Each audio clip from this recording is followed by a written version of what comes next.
Hey everybody, it's me, John Anthony Chihawk Soltero. I tried doing this video last week or the week before, and for some reason I think I hit the stop button or pause button or something weird.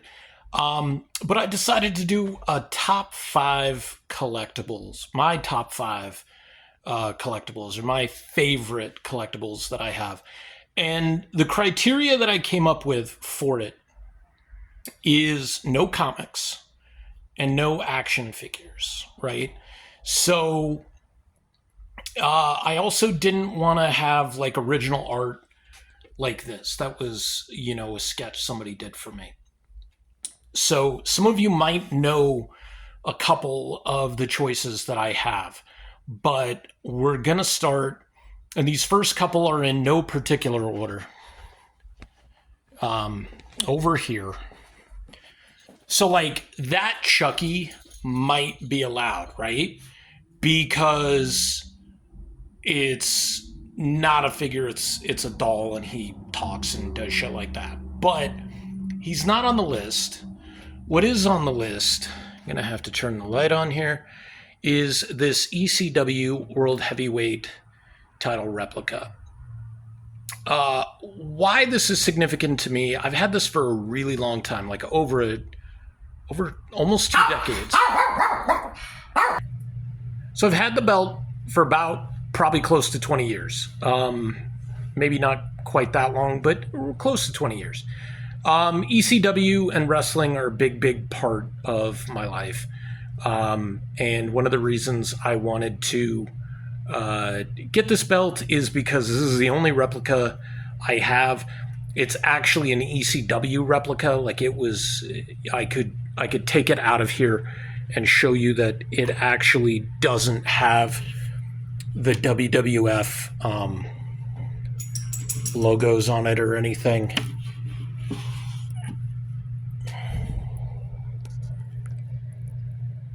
See, it says copyright 2000 champion ECW Extreme Championship Wrestling. So that I paid extra for. And that's another cool thing. It's not on my list, but it's a custom Sacco by Mick Foley. So that was that's my number 5. My number 4, or my 3, 4, and 5 are not in any order. This is a one sheet of the original Spider-Man poster from 2002. Of course, it came out in 2001. And almost all of these were recalled. I mean, there were a couple of that snuck through. Got this one actually after the fact. This is it's a really dope scene. And actually in the movie, in this shot, if you pause it just right, you can see the Twin Towers in his eyes in the movie. And there they are right there. Obviously, you understand why it was recalled. But there were still a number at the shop. I don't know if it was a mandated recall, but I think it Sony had said something along the lines of like, we want to, get all these back. And I get it in the moment, but like, I don't understand why you would erase, piece of history like that because of what happened. Of course, I'm thinking back, 23 years after the fact, but still an amazing piece for me. My dad actually had this custom framed for that Christmas in 2001, and this glass is actually UV coated so that there wouldn't be any fading. I want to rehang it and do everything, but it's an amazing piece that I've got. A fifth piece was really hard for me to pick, but I would say it's this Nightwing statue. I love the design. The statue, the figure himself is amazing. He really lends himself to the style. Servo's crashing into me from behind. This base is tremendous. The amount of detail that went into it, all the cracks, the bullet holes, the the little metal plate with the logo. I actually tried buying one of these years and years ago, but like the arm on it was cracked, and it was like noticeably cracked. And fortunately, the individual allowed me to return it, or retract my offer, my buy it now on it. But yeah, you can see like all the detail in there. It's just like I'd love to see the 2-up prototype, the one that they sculpted from. And it feels a lot like they matched Scott McDaniel's work. Like not 100% completely, but I think he did the original like design for this, but I can't be 100% sure. And then of course my top two, I count these together: the cell drawing of the Mr. Freeze and the cell itself from Cold Comfort, both now signed by Dan Reba at Phoenix Fan Fusion this past year. BTAS is a huge influence, and I'll be doing a walkthrough of my BTAS and Nightwing setup as well pretty soon. But just wanted to include these two pieces that are like so synonymous, not just I wouldn't even say just with my childhood, but very much so with my journey into being a comic book creator and an animator, as I'm still working towards that as well. And then number one has to be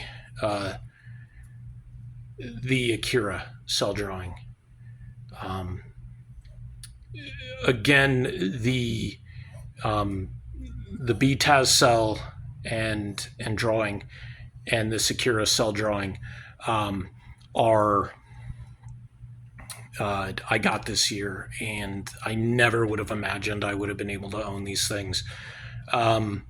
The price on these were extremely great, even though some people might be like, I can't fathom dropping that on these, or anything for that matter, with how everything is nowadays. But to me, it's not just the instant that this represents, but this is historical in my mind. This is like having a first print of The Godfather, or in other respects, like having a piece of an article of documentation, like original drafts and stuff like that.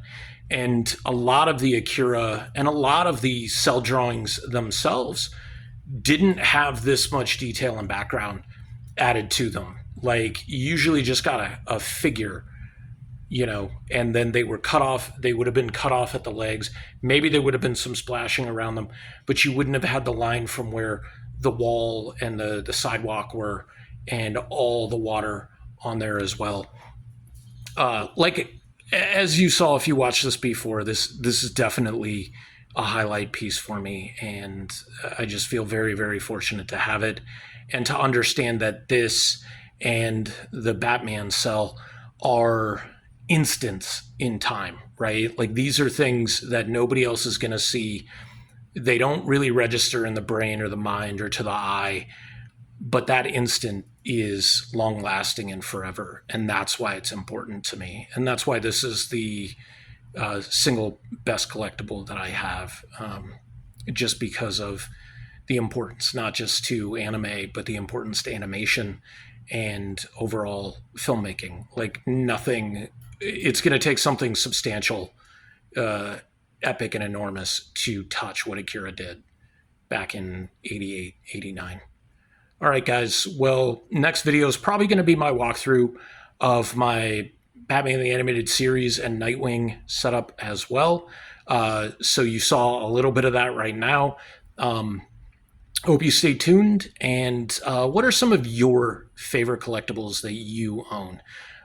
If you want to go by the criteria that I made for this video, no action figures and no comic books and no sketches that you like commissioned.